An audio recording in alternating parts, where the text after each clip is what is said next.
Hello, everyone, and welcome to the DRAS Talks interview series, a unique initiative by Defense Research and Studies. And today we are honored to have a very decorated, a very well published General of the Indian Army, Lieutenant General Gautam Banerjee, PVSM, AVSM, YSM. The topic for today's interview touches upon a pertinent but rather under-discussed arm of the Indian Army, the engineers. And the aim today is to educate our civilian as well as the military audience, particularly the young scholars, about the role, responsibilities and mandate of engineers in the army. Before we move to the subject, I would briefly reflect upon the illustrious career of General Banerjee. General was commissioned in the Corps of Engineers in 1971. During the course of his long and distinguished service, General has served in all of India's remote border areas and has participated in operations undertaken by the army since 1971. In the later part of his career, General Banerjee was a Chief Engineer Western Army Command, the GOC of Madhya Bharat area and Chief of Staff Central Army Command. Before superannuating after 40 years of distinguished service, he was the Commandant of Officers Training Academy, Chennai. Besides contributing immensely to scholarship on Indian military strategy, organization and history, he's published 9 books on various subjects related to defense and military strategy. He's currently the editor with VIF, a member of the USI Delhi and a consulting editor with defense journal Indian Defense Review. So General Banerjee, let's start the discussion and we'll start with the basics. General Banerjee, the role of a combat engineer is to apply engineering knowledge and skills coupled with optimization of available resources for furthering a commander's plan. While other arms have relatively more well-defined and demarcated roles, the role of a sapper remains relatively open-ended and loosely defined, if I may say. This perhaps also explains, why the motto of the Corps of Engineers is Sarvatra. So how do you explain the role of a military engineer?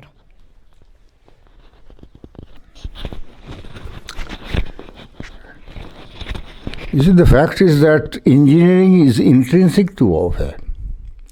You cannot segregate a role, define a role for engineers. And that's why it doesn't have a definitive role. Because in everything there is some bit of engineering involved. Everything that a soldier does, he does a bit of engineering. Some he does on his own, some he does through the Corps of Engineers comes to his rescue. Therefore, it is routine and engineering is done by everyone, and then there are specialized engineering tasks, military engineering tasks that is done by the military engineer, which requires engineering education knowledge. Apart from the tactical knowledge, additional knowledge is required. Now coming to the next point is as to what are their undefined role involves. This involves, you cannot define, that's why you can't be put into a particular definition. This is what it will do and that it will not do. Like artillery. Artillery will give fire support.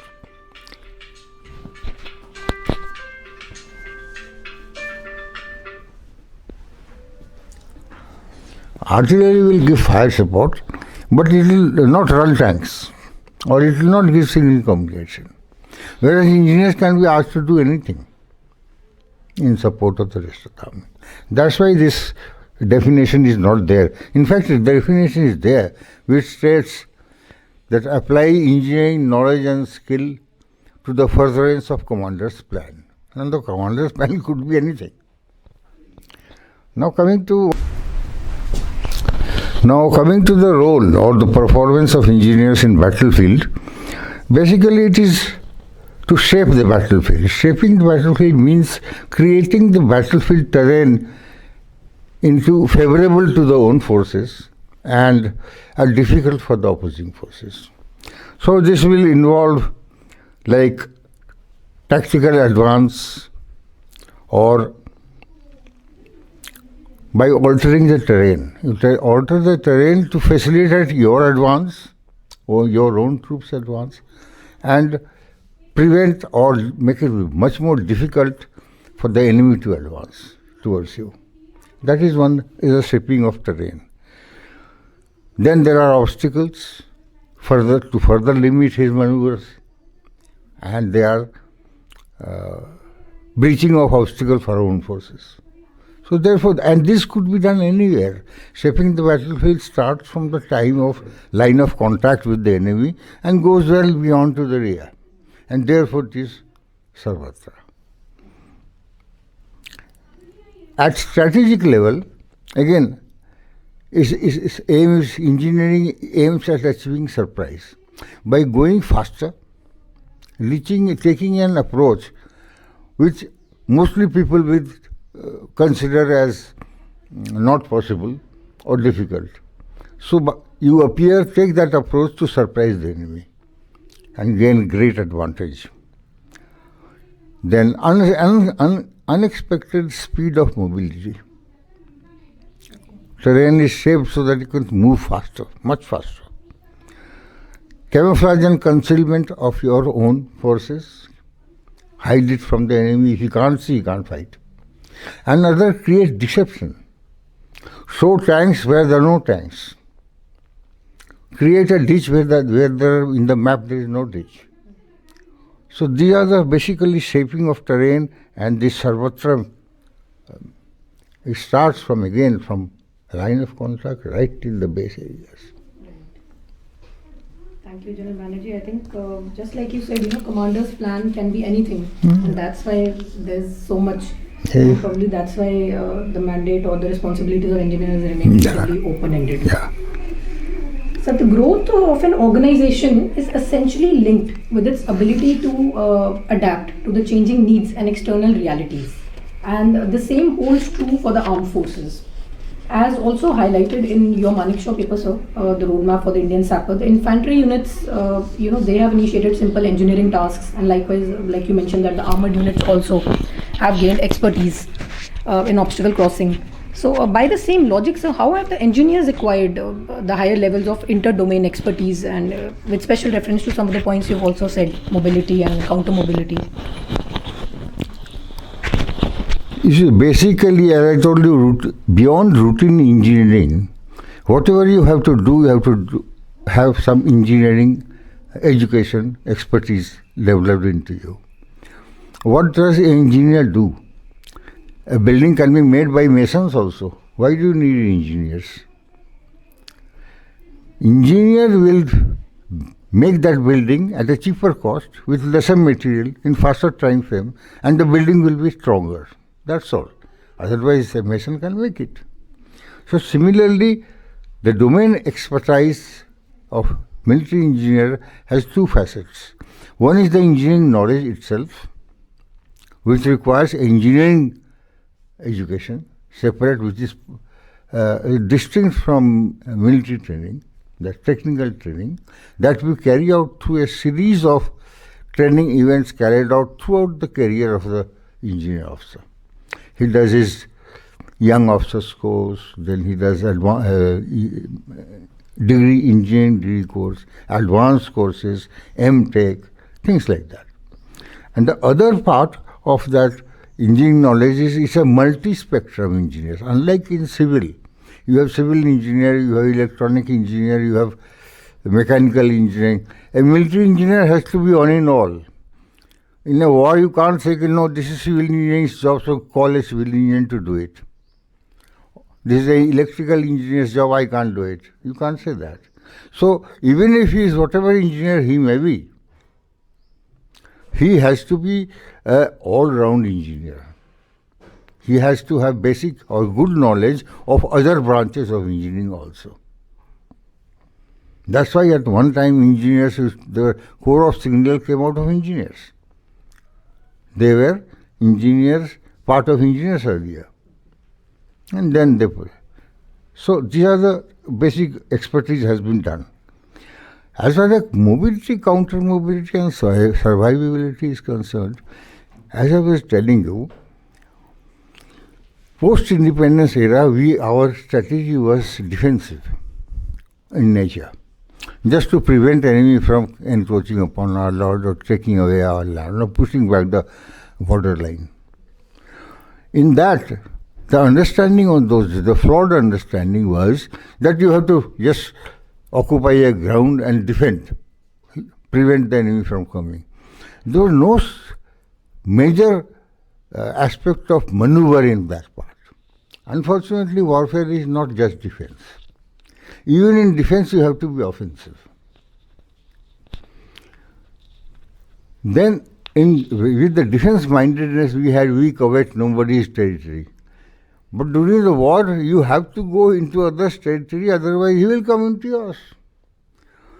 Anyway, but that was not the policy.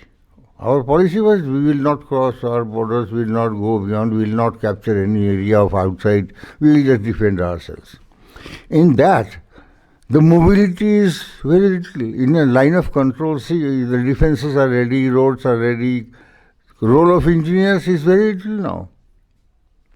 But if you go across into Pakistan or across into, say, Tibet, you will have to construct road, you will have to construct habitat, shelters, bunkers, firing trenches. You have to provide water to them. You have to make bridges. You have to demolish enemy bunkers. The achievement of surprise. So mobility, counter-mobility, survivability plays a major part in offensive operations. And since we are not offensive-minded, the Corps of Engineers post-independence stagnated. The idea continues even today, and the mindset still continues. Though in last few years, that mindset is changing, and we are ready to sort of go into, if required, we will go into across the border and not to occupy it, but to prevent the enemy from attacking us or succeeding against us. So therefore, in that case, again, the Corps of Engineers' role will be highlighted, and then the Corps of Engineers will prepare accordingly. As of now, right from funding to equipping, manpower, everything is dictated by that. Defenses are already ready, mines are laid, roads are constructed, water supply is coming. Very little engineers are required, very little, just for maintenance and for some new construction of defenses and all that. Otherwise, it's not required. So, accordingly, the funding, the manpower, everything comes to engineers according to that. And unfortunately, the engineers have started thinking according to that. One is that you cannot do because of resource cuts. But the moment you close your minds, so as of now, I find it's my complaint against the Corps of Engineers that they are preoccupied with, you can say, side business of engineering rather than main business. So is the army. So the problem is not with the Corps of Engineers, but the entire army, even the defense structure. So that is high. Otherwise, core competence is there. Our teaching, when we have engineer exercises, when we have engineering courses, in that offensive is taught and practiced. But when it comes to army, there is nothing on the ground actually. So accordingly, you shape your focus according to what is required of you. Some very important and interesting insights shared by General here about how an engineer in the army is supposed to be a multi-spectrum engineer, because that's how the kind of role that is expected from a sapper in the army. And warfare is not just defensive. It essentially involves, expects you to get offensive at times, and how the entire evolution of the engineers in the army has followed the same line, and the changes within the overall army doctrine have also shaped the mandate for the engineers. General, what are the various verticals within the Corps of Engineers, and within the overall efforts to enhance the army's combat power? What changes at a tactical and a strategic level would you suggest for a Corps of Engineers, sapper? Let's come to the various verticals you are talking of. Again, I told you, since engineering is not bounded by any definition, these verticals are also, there are some main verticals which I will spell out, but there are other verticals which are not exactly always come into force, but they are required in any case off and on. And engineer has to be prepared to handle those also. For example, take the engineering is divided into combat engineering, which actually goes into the operations, the first to go before the rest of the army fetches in, remain there, support the fighting, and then last to leave, because after the fighting has ceased, he has to clear the mines and things like that, wind up everything. Then you have works engineers. These are the engineers, engineering organization which carry out permanent works. Combat engineering does temporary works. In the face of enemy, you want to cross a tank, you just lay somehow a bridge and cross this. Let 50 tanks go, and that's the end of it. The bridge is not required after that. Whereas there's permanent bridge also required, permanent housing is required, permanent water supply is required. For that, there is a works engineers organized accordingly. So these are two main. Then you have, of course, the border road organization. It's not a part of the army border road, but it's controlled by the army as such, and it's manned by Corps of Engineers and GRIF personnel. It's controlled by the Corps of Engineers. I mean engineer officers, in fact, not Corps of Engineers, but engineer officers. Then you have the military survey. These are the people who can see. Military surveying is a civil engineering subject, so it is core subject for an engineer, Corps of Engineers. So survey that, though the type of work they do is completely different than combat engineering or works engineering, but when it comes to creating maps, unless the maps are required for everything. The basic requirement of an army is map. So they create maps, they collect intelligence, terrain intelligence, and they update maps. That is your military survey. So these are the four main verticals.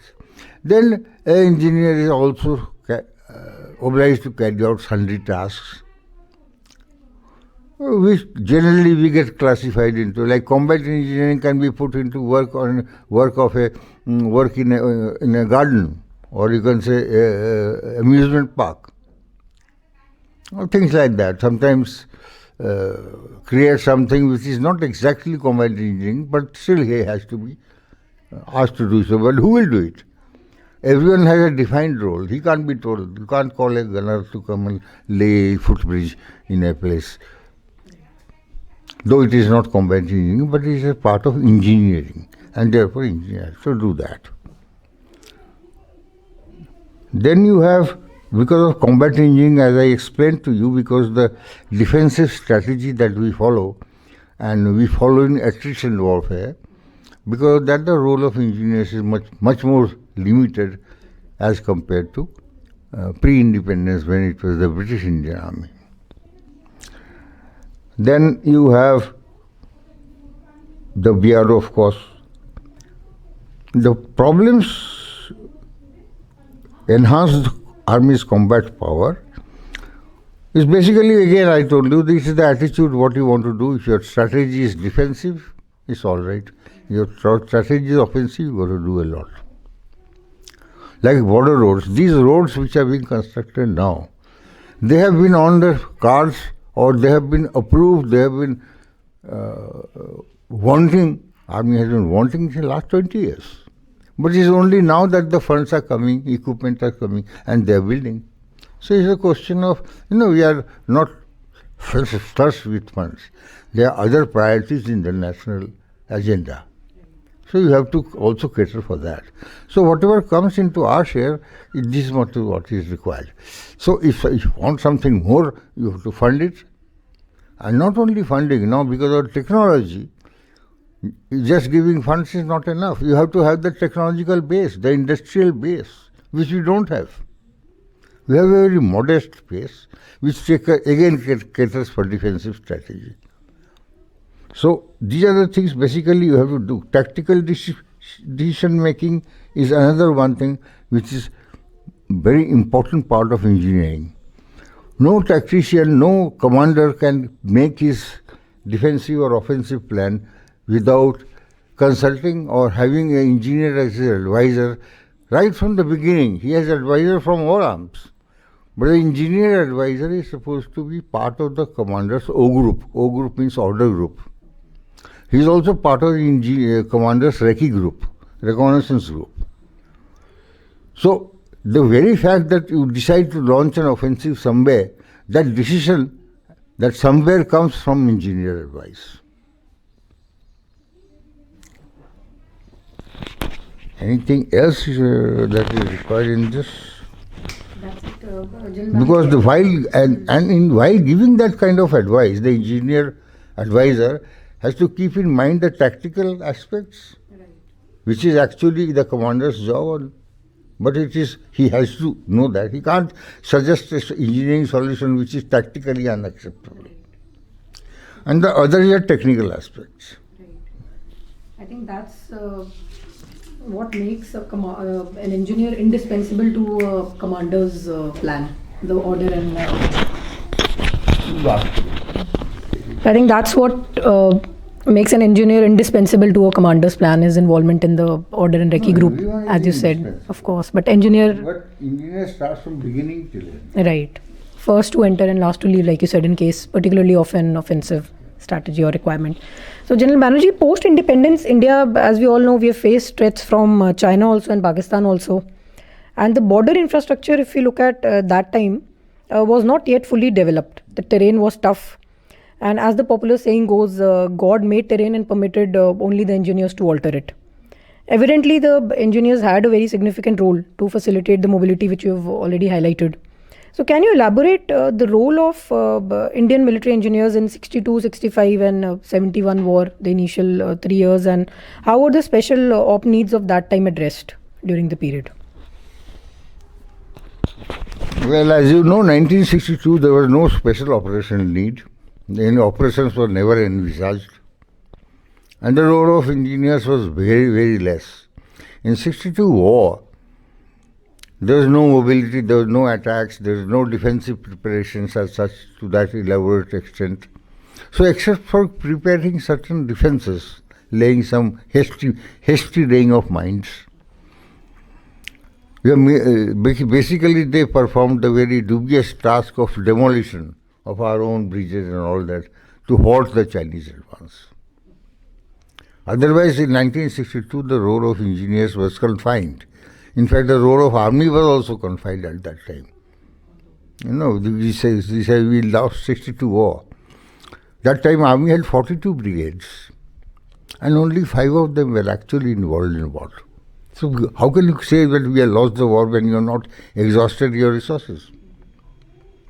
So that is one.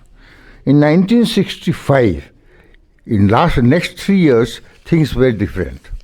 In 65, when Pakistanis intruded into India, they captured some part of India. So that time India went into offensive across the border. Capture of Hajipir Pass, for example, crossing of Ichogil Canal, up to advance towards Lahore.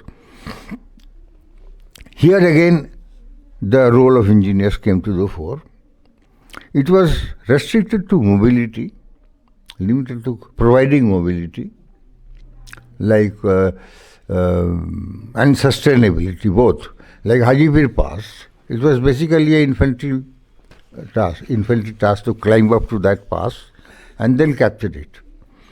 That capture involved bunker busting, and then after preparing our defenses, own defenses to stay put there.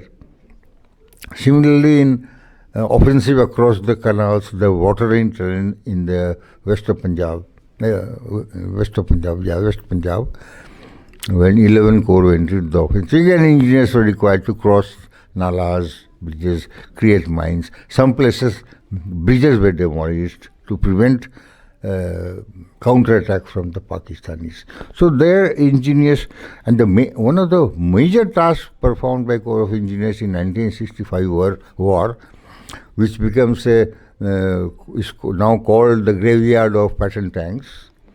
That time the engineers were used to flood part of the area adjacent to canals. Now in that flooding, prevented the tanks from, or rather restricted the movement of armor, Pakistani armor into a channel, and then they were destroyed piecemeal. That was one of the major tasks carried out. Now, flooding is not just you break a canal and the water flows. So it has to be a very calculated affair because it should not affect you. So that was one of the major tasks carried out in that period. In 1971 is one exception where India went into actual offensive. Now here engineers were there involved. It was a riverine terrain. Every 100 meters, 200, 500 meters, a kilometer, there is a nala, there is a stream, there is a river. These have to be crossed. And you don't have equipment for so many. So they had to be crossed by improvisation. Buy timber, put timber there, or put CGICs, low rails, railway lines. These were used to construct road bridges. So this was improvisation. Then there the important part of role played by the army tactics involved that the resistance points were bypassed. Now again that required mobility, passage through minefields, passage through where there no tracks existed, creation of tracks for movement of guns, movement of supplies, movement of ammunition. So these were the tasks which is carried out, and engineers were fully committed in 71 war. In fact, the people, of course, they exaggerate, but a lot of people say it is an engineers' war. Well, war can't be engineers or war is everyone's. But the involvement of engineers was right from the beginning. In fact, 1970 war, engineers were deployed as early as June. Okay. And they came out as late as March 72. Then minefields had to be cleared. The prisoners of war had to be housed. So the barbed wire fencing and the temporary detention centers had to be made. All these things, right from the beginning till end. So I think you rightly said that 71 war had actually brought the engineers to the forefront. Yes. You said there was nothing operational. I mean, the thought of... Earlier it was just fight to defense. In 65, that partially where the army went into offensive, India went into offensive in Lahore sector. Right. That is one. And then 71, of course. Another role played by engineers in 71 war was, 71 war was characterized by a large number of raids into enemy positions. His gun areas, his defenses, his defended localities, his dumps. Now in these raids, the engineers always form part of a demolition team.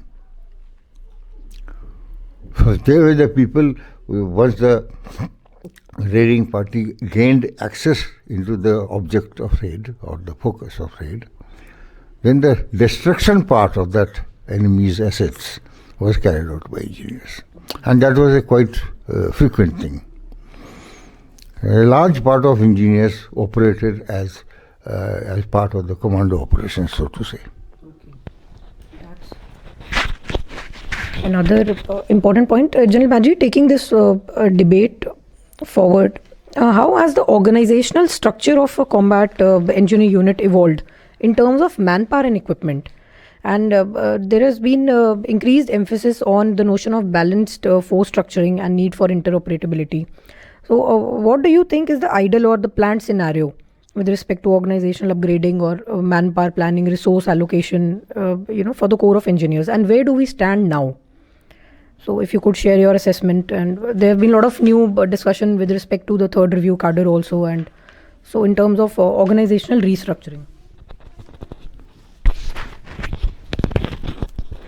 As far as the evolution is concerned, with advent of technology, the engineers have evolved from manpower oriented, Ganti belts of force. Basically those things. Everything had to be done manually.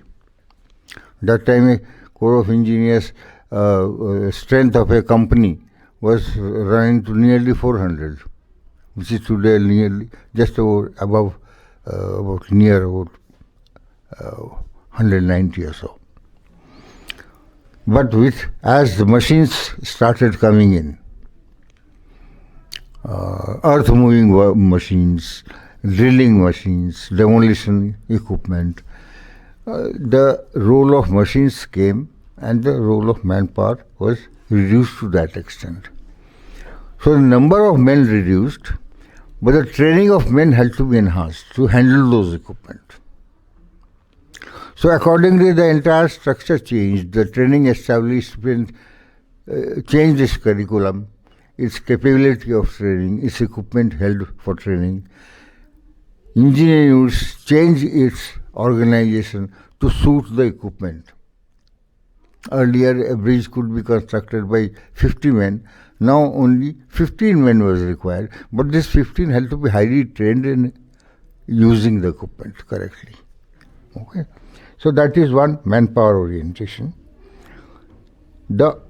Thereafter again, the evolution thereafter has to be kept in pace with the evolution of the rest of the army, which again is, I come back to the same point, is again basically dependent on what the nation wants. So if the nation wants that it has to be respected by China, you will have to have a different kind of army. If the nation wants it somehow survive, somehow appease China, then you need a different kind of army. And it's a decision to be taken by the political leadership, not the army, armed forces. So, therefore, your force structuring has kept balanced, but in my opinion, even now it is not very balanced. With the fund crunch, it's natural for the defense planners or the planners of Army, Navy, Air Force to allocate funds to the what is visible force. For example, aircrafts are being bought, tanks are being bought, money finishes there itself. So how to move the tanks and the equipment required for that purpose, the money doesn't percolate down to that level, to the extent that is required. As I was saying, what is happening is that, therefore, not that even the tank strength or the strength of guns is ideal. No, it is much below that. In fact, no army has the ideal requirement can be met. It's so costly. But whatever capability we have in terms of our artillery, armor, or infantry, the compatible capability has to be there amongst the other supporting arms like engineers, signals, artillery, and things like that. That is not there because when it comes to allocation of funds and resources, they come lower down in the priority because everyone wants everything for himself, and the visible aspect of modernization, or you can say equipping, becomes more important, politically more important. The Chinese don't count how much engineers you have, they count how many tanks you have. So it's rightly so, but the point is, and therefore there is a disbalance. In my opinion, in Indian army, this disbalance is disproportionate. It's too high. Like if you have 20 tank regiments, you will not be able to employ all the 20 tank regiments in war because of lack of engineering support, signal support, and things like that. Definitely engineering support. Because unless you, suppose a commander wants to attack along a different approach, now people tell him there is no track there. There is no possibility, there is a big wall there that has to be demolished and you don't have engineers to do that. So the commanders in field also get frustrated. And they start adopting make-do solutions. They are not the best solutions. And in my opinion, that is one of the reasons that we buy more casualties. We seek solutions which could be made easier, less casualty prone solutions if we have a balanced all arms. As of now, it's not balanced. I think you're right in.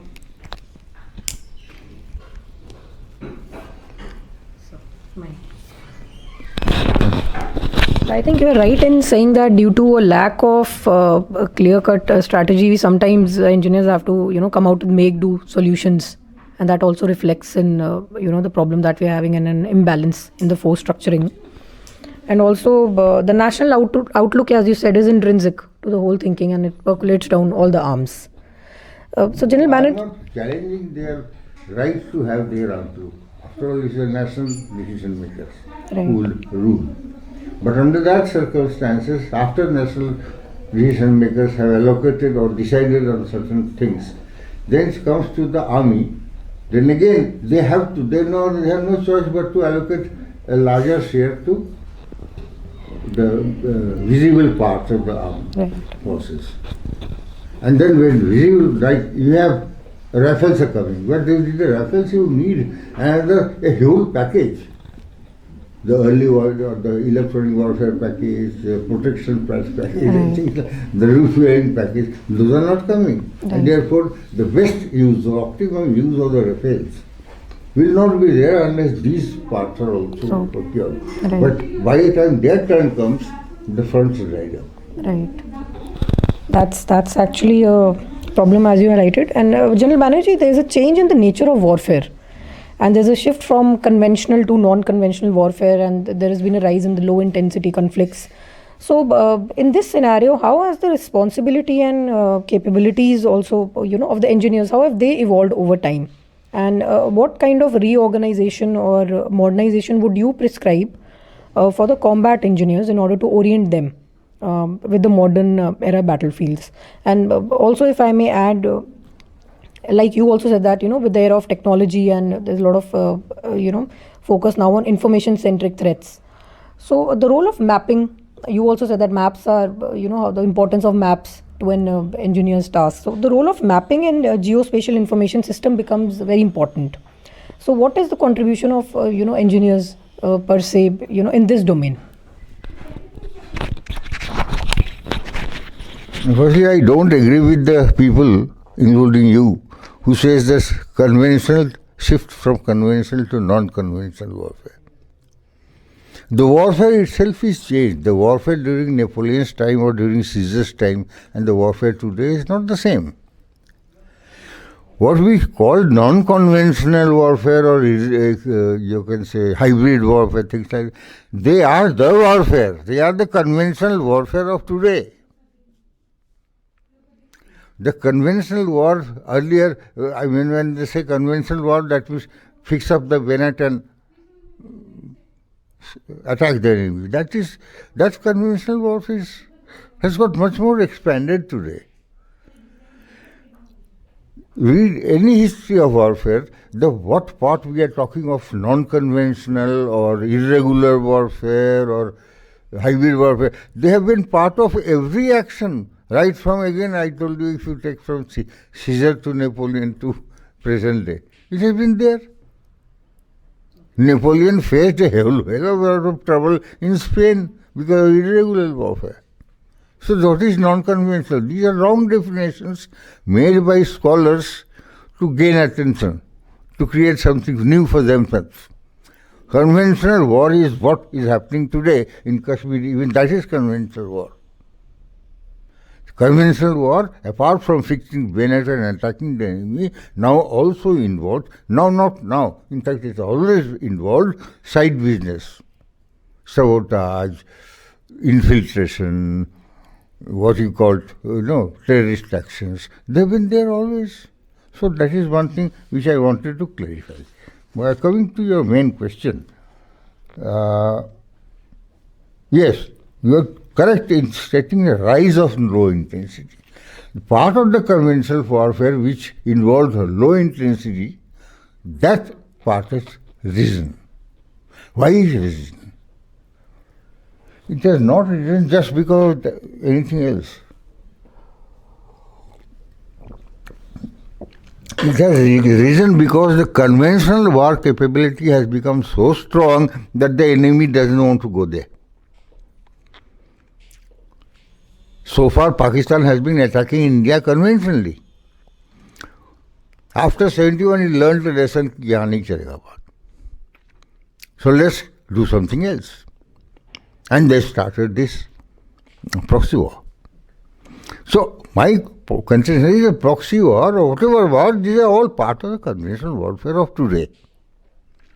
Contemporary conventional war. Now coming to reorganize about engineer responsibilities. As this irregular part of the conventional war expands, the share of irregular warfare expands, and it becomes more frequent, more widespread, the engineers have to now attend to those parts. And in that part, what happens?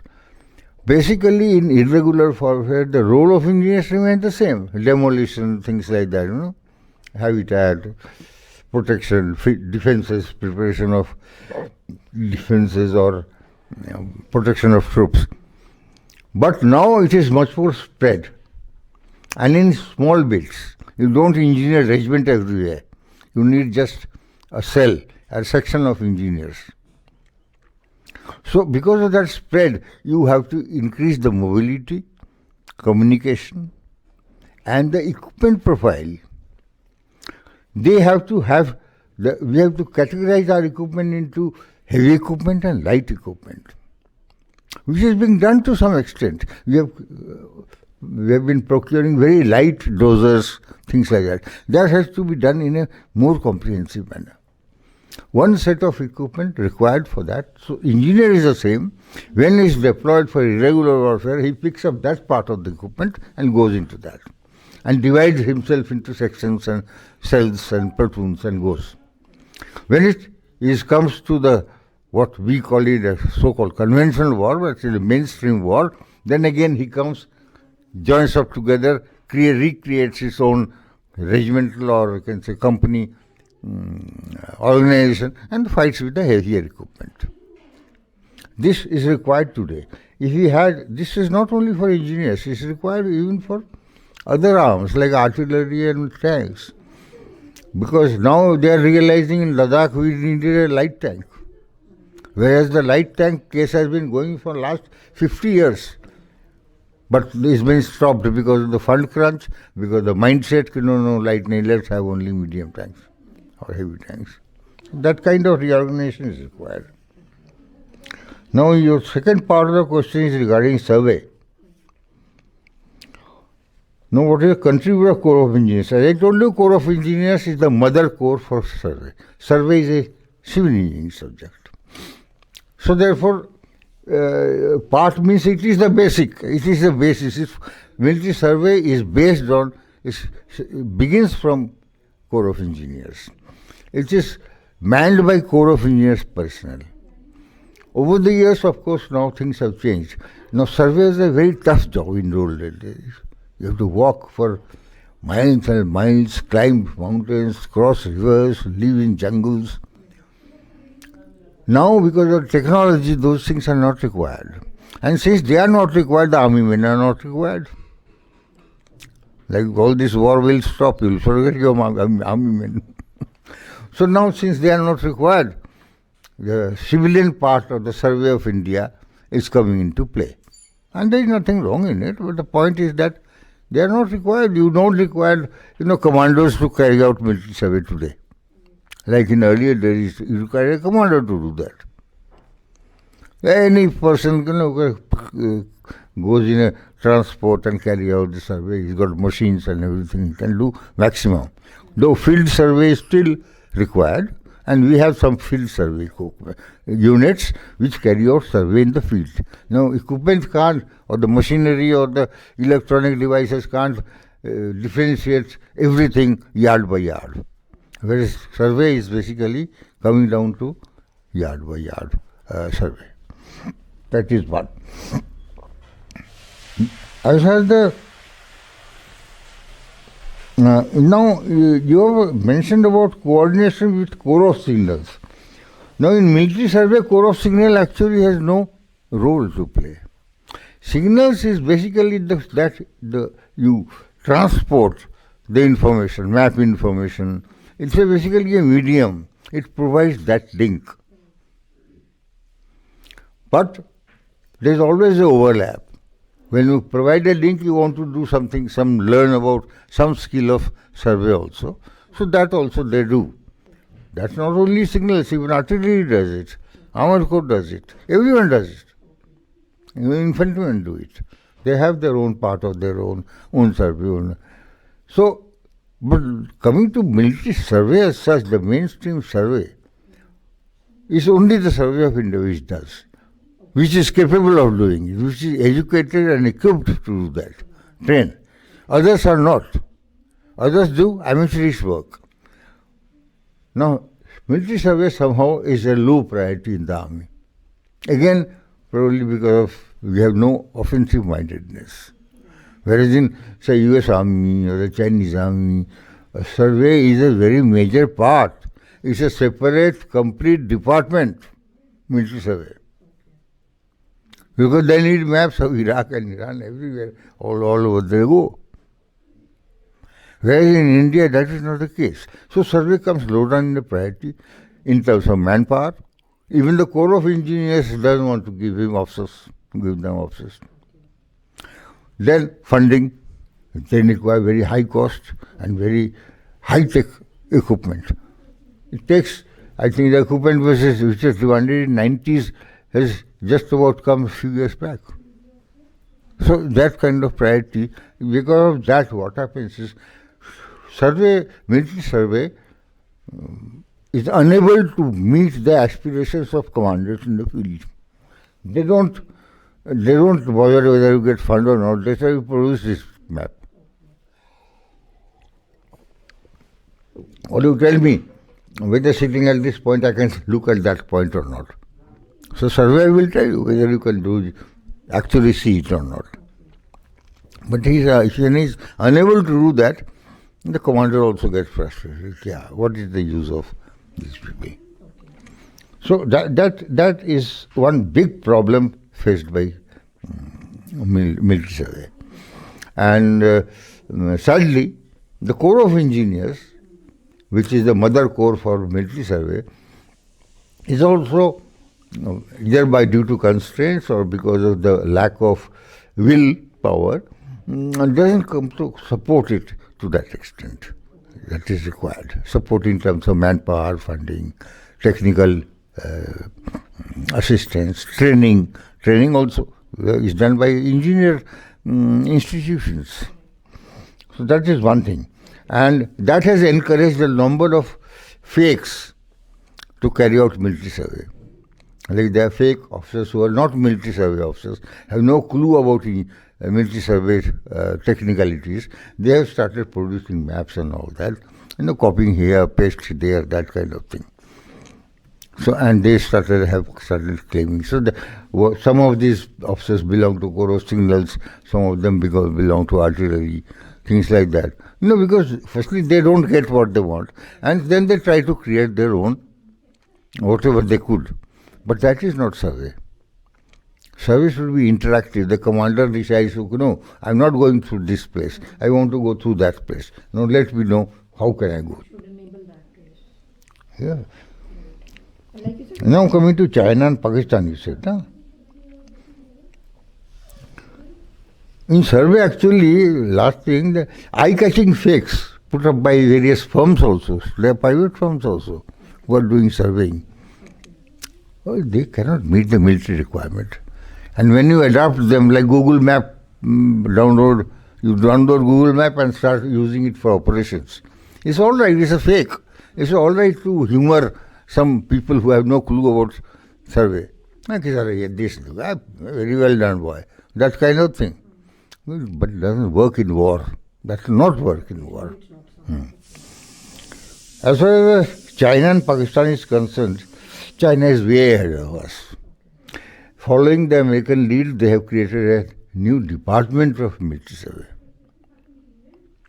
manned by their engineer officers, and there is no civilian component as such. Everyone is part of the Army Act, part of the PLA.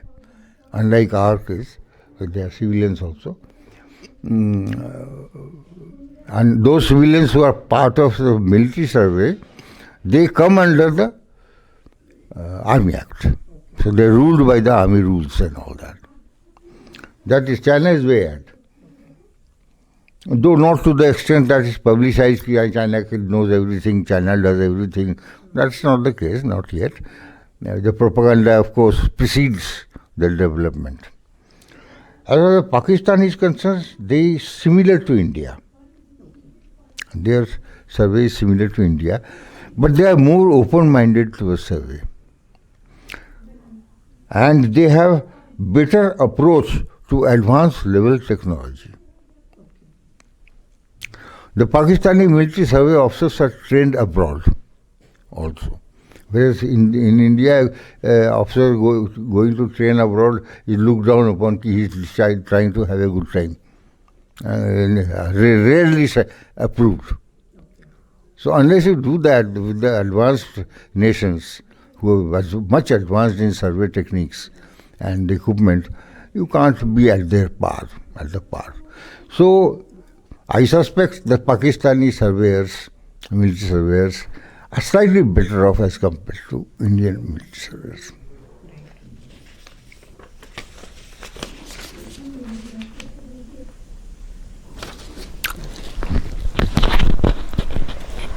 General Banerjee, some very interesting and important insights on this entire subject. First of all, I think, maybe you're right when you say that there is a lot of, focus on talking about non-conventional warfare. When it's actually, yes, you are right that, India and abroad, yes, there is a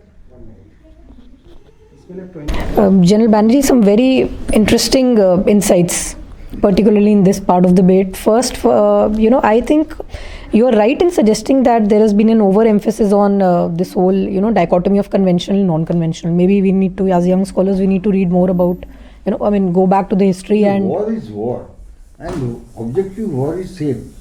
To do something, the objective doesn't change. Right. So how can you divide conventional and maybe... non-conventional?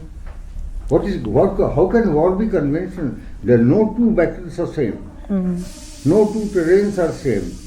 No two set of peoples are same. Right. How can it be conventional? Conventional means, there is a formula, you put that formula and start fighting. We can't have that sort of, dichotomy, and maybe we need to think that how, war is war. Have conventional war, this war, that war, what is that? Everything comes under the same, and maybe a rise and... battle, yes. Right. War will have some conventional battles, some non-conventional battles, some irregular actions, some guerrilla actions, yes. But the war will remain war, conventional war. Right. There is no conventional war. War is war. Right, sir. And that distracts a lot of people. They start planning wrongly. Right.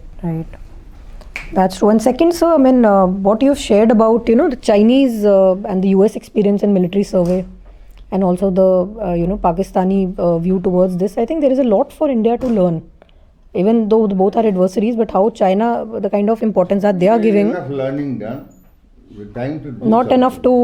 Not enough to bring about some action. So maybe a little more to be written about it. But very interesting points. And the next, if we could move on to this whole idea of modernization and infrastructure in border areas, military experts and scholars, General Banerjee, recently they have been contending that there should be two primary manifestations of, India's defense strategy. A lot of debate we have seen around modernization and, of course, the need for, infrastructure in border areas. So the two questions here. So within the larger debate on defense modernization, what is the state of engineering equipment and the urgency to fill those gaps? And secondly, talking about infrastructure, the infrastructure development essentially involves, an increased role of engineers. So can you elaborate this point with special reference to the escalated border tensions we are having with China along the LAC and Northeast also? Coming to the first part, like defense modernization and state of engineering equipment and urgency to fill the gaps. Again, as I have explained to you, these are all relative to the overall capacity of the nation to sustain its armed forces, and within that, the capacity of armed forces to absorb, utilize the available funds. So within that, again, as I told you earlier also, the priority of engineering equipment and the urgency comes lower down in priority. So as of now, there are a lot of things. The gap, in fact, what is required and what is available is widened a hell of a lot. Over the years, this problem has been there. Army has been kept on starvation budget for a very long time. And that starvation budget goes to the first priority of expenditure of the starvation budget is towards the main arms or the fighting arms. While time comes to supporting arms, the priority goes. To that extent, the gap is hell of a lot. What I do, what I feel bad about is, there are a lot of tasks that the fighting arms have to do today would be much facilitated in terms of limited casualties or limiting the casualties, the labor, the time taken, and the effectiveness of that task if supporting arms are also biased equally. That is not the case today. There are a lot of things, in India especially, artillery being a very big arm, and does manage to get reasonably good funding. But when it comes to other engineers, signals, aviation, things, the requirement is much below, much higher than what we actually get. So to that extent, there is large gaps, and unfortunately to cover these gaps, we are spending more. But we don't have that capital expenditure to incur. Definitely the strength of Corps of Engineers, the capability of executing work in the Corps of Engineers demands a lot of modernized, induction of modernized equipment, and urgently so. I gave you the example of border roads. There's earth moving equipment, snow cutting equipment. They were pending since 20, 30 years past. But now some of them are coming now. Now the priority has been upgraded. Infrastructure development, especially in terms of border tensions in China, along with China, along the LAC. Now again, here, what has happened is that infrastructure, you mean what infrastructure involves? One is that at the beginning of the time when you went to Kailash range, occupy the new positions, you required to construct bunkers and create water supply, maybe generate some electricity. These things are required even at the earliest stages, because you just go and can't occupy unless you have the protective field works created there. Most of it would have been created by infantry's own personnel, who are also trained in some field engineering. They'll do that. Coming to long stay like this, especially all through the winters. Now, in that, you require shelters, prefab huts, you need water supply, you need heating, you need electricity, you need roads, and you need to defend all this by constructing protective field defenses. Now, in this, we were not prepared.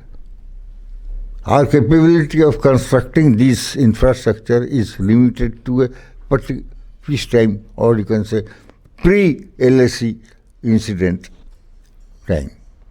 That is not adequate. Compare us with China. Now, PLA has never been in these areas. They used to stay well back. But see how fast they have constructed their infrastructure. They are all very well equipped and well prepared. And the pace of development of infrastructure in PLA is 10 times more than us. Because they had already planned this kind of things. And they have a very large component of engineering troops. Very large. Apart from their combat engineers, they have a huge engineering corps, completely. Engineering divisions and engineering brigades. As far as our capability is concerned, we are, I think, better capable than Chinese engineers. The pace of development of infrastructure by Indian Army is, if you see the resources and the pace of development, we are much better. We are much qualified, we are much experts. But that is not enough to cover the huge resources put through by the army, by the Chinese army. So infrastructure development goes on, and in a very fast time they have done much, but that is definitely not adequate. Much requirement. So one point that you've reiterated many times in the discussion is that, the mandate of army in general, under our own national security view, is the one which also dictates how the engineers or any other corps within the army will evolve. And that's how we need to understand that how engineers, have evolved organizationally or in terms of manpower and all other decisions, how they have come ahead. And once again, very important point that you've highlighted here is how, the kind of importance that China gives to its engineers, because maybe that's their strategic foresight, that the kind of operations they might, have to conduct, and the need for engineers per se within their own army doctrine. So General Banerjee, to end the discussion, the strategic goal, the debate on strategic goals. And so now the thought is that the future goal will be to project military power. Like you said, you also mentioned that, instead of waging war, the idea is to prevent the war, but we need to build a deterrence capability. So at a conceptual level, how has this change reflected in the understanding of combat power? And also, what would be the ramifications of such shifts on military engineering? Again, I'll request you to consider becoming more conventional rather than, what people say. Prevent rather than wage war. It may be at a political level correct, this term. But for the military, there is no difference between prevention of a war and waging of a war and posing a deterrence, building deterrence capability. Because all these are dependent on what you possess, what kind of forces that you have at your disposal. So therefore, if you can't have a force and then think of deterring an enemy, you can't. Similarly, war can only be prevented if you have that force. So the prevention of war or prosecution of war or posing deterrence, all three are same as far as the soldier is concerned. That is, to prepare for war, to be ready for war. So these are not three different aspects. Similarly, you can't, fake everything. People come to know what you have. The change in understanding of combat power is the one which I've just explained. The combat power is intrinsic. It can't, you have to have that combat power. Only then the enemy will be deterred or the war will be prevented. I give you an example of why Pakistan chose proxy war. It chose proxy war because it was prevented from waging war against India by Indian state in the last, since independence. And they learned its lessons. So that is the basically, now what shifts in military engineering? No shift as such. Whatever we have discussed, that applies. Because you have to have that combat power. And to have optimum combat power, which is worth the money you spent, you have to have a balanced force structure. The first part of the balanced force structure is that the entire force should be corresponding to the national aim.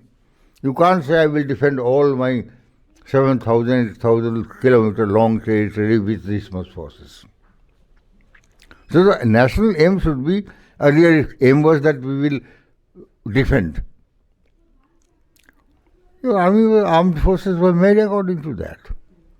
So it is basically the combat power will be dictated by what nation wants of these armed forces. Second part of the combat power is once that decision has been made, that is your compatibility between your desire, political desire, or the nation's desire, and the ability to achieve that desire. And the second part of the same combat power is the balanced force structure. It's not only you have to have a force, the force structure has to be balanced. Now each component of the force, infantry, armor, engineers, artillery, all these have to be balanced in a manner that optimum utilization takes place. You should not be having an infantry unit unable to be employed because of lack of artillery. If you don't have the lack artillery, then why have that infantry which is sitting idle? Or has to fight without due artillery support.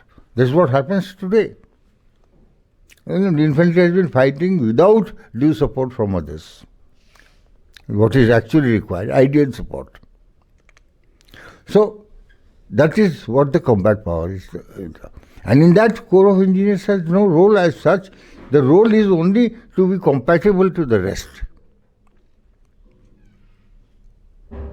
You have 200 guns and you have 20 ammunition rounds of ammunition. There is no use. Don't have 200 guns then. Have only 100 and have 100 rounds. That is the in that. So there is no shift in military engineering as such. The definition of military engineering, the execution of military engineering remains the same. Only thing, it has to be balanced, in tune with the rest of the force, and the entire force has to be balanced, in tune with the national will. You summed it up rightly, General Banerjee, that how the entire orientation has to, come, and maybe in a top-down manner. And like you said, the political will probably dictates whether you have to prevent or wage a war. But in a military sense, it may not be right to have that kind of distinction between the two. So, General Banerjee, your final word. In 2012, you had laid down a roadmap for the sapper. In retrospect, what do you feel has been taken, and maybe 10 years ahead, what would be your, roadmap for the sapper of, let's say, 2030? Actually, I have not looked into these, because when I wrote it in 2012, the process actually was initiated. I was one of the initiators in early 2000. And gradually, as in our normal pace of doing work, much of it has got implemented. But again, coming to what has required for the future, I have not, actually this question came to me, a little bit of surprised me, because I had not prepared for this kind of, as to what sappers should do. I have, my work has been actually devoted to what army should look after 10 years. So in that, sappers become part of that. So I not specifically sort of focused on sappers. But then what I say that if you take the developed modernization of the army, the sappers have to keep pace. And it is keeping pace as far as the planning is concerned. You have the procurement programs, acquisition schemes, they are all there. But the point is funding of that. When it comes to funding of that, they start lagging. So I don't see. But there are two things which I will specifically recommend in the coming days. As the irregular component of the warfare is expanding, becoming more frequent, more widespread, the engineer support to irregular form of warfare has to be increased than what standards have been following these days. And to that extent, the engineer organizations, actually the original engineering organization, I believe it was made by God, is already catered for that. The engineering organization is based on cells, small cells. Cells consist of 3 to 4 men. Section, above that there is a section. Rest of the army starts with section. We start with cell. And each cell has a different kind of equipment and expertise. All can be deployed simultaneously. So there is a cell for demolition. There is a cell for bridging. There is a cell for mine laying. There is a cell for water supply. There is a cell for electrification. There are a number of cells. So it's already designed to meet that requirement of irregular warfare. Because unlike conventional operations, irregular operations are never repetitive. So an engineer regiment today will not be able to, it has to be broken up into cells and attached with that team, that raiding team, that demolition team, irregular warfare, that sabotaging team, that clandestine warfare, irregular warfare team, that kind of thing. So it's already there, it needs to be activated and it needs to be strengthened. The second thing that has to be done is because of the special operation, even within the conventional warfare, what we talk, making the Corps of Engineers compatible with the present requirement. As I said that the irregular component of warfare has increased in frequency as well as in coverage. And therefore the Corps of Engineers has to now restructure to provide close and intimate support to irregular warfare. It's already structured very aptly for this purpose through its functional cells, organization based on functional cells. Each cell has an expertise, duly equipped and trained to carry out one function. Some bridging, some water supply, some demolition, some mining. Now these have to be now reactivated, given prominence, so that this could be detached from one irregular force or action to another irregular action, which are never same. They always change. So that part, and they must carry light weapons, light equipment. So that part of restructuring or reorganization is required. The second part comes to regular warfare. Even the special operation component of regular warfare has increased manifold. So again, the engineer organization meant to provide close and intimate support to special operation has to now increase. During British time, a large number of engineer units were paratroopers. That time special forces were basically paratroopers. Now, even now they are paratroopers, but the word special forces was seldom used on those days.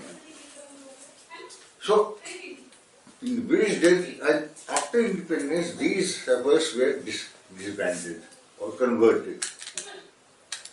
So we have to now go back, create more engineer special operation units or sub-units, so that they can support a large number of engineer tasks in support of special operations, which are detached from behind enemy lines and things like that. That organization has to be strengthened. These days, the special forces today have adopted a via media process by training their troops in basic engineering tasks and inducting engineer officers on deputation. That will not work. You will have to have a dedicated engineer to support the special operations. So one is that special operation, reorganizing it to support, provide close and intimate support to special operations as part of regular warfare, and same thing to provide intimate and close support to irregular warfare of various types. Right. So, thank you. That should be the roadmap of for 2030. 2030. And thank you for that. I think some very important takeaways, from where did we start and where have we come today, and particularly your points with regard to the role of the reoriented role of engineer, the Corps of Engineers in terms of irregular warfare, and also for the reorganization for special ops. So thank you, General Banerjee, for taking your time to interact with us on the subject. I'm sure our audience, including the young scholars and those from the civil and the military, will have a better understanding of how the Corps of Engineers is positioned within the Indian Army.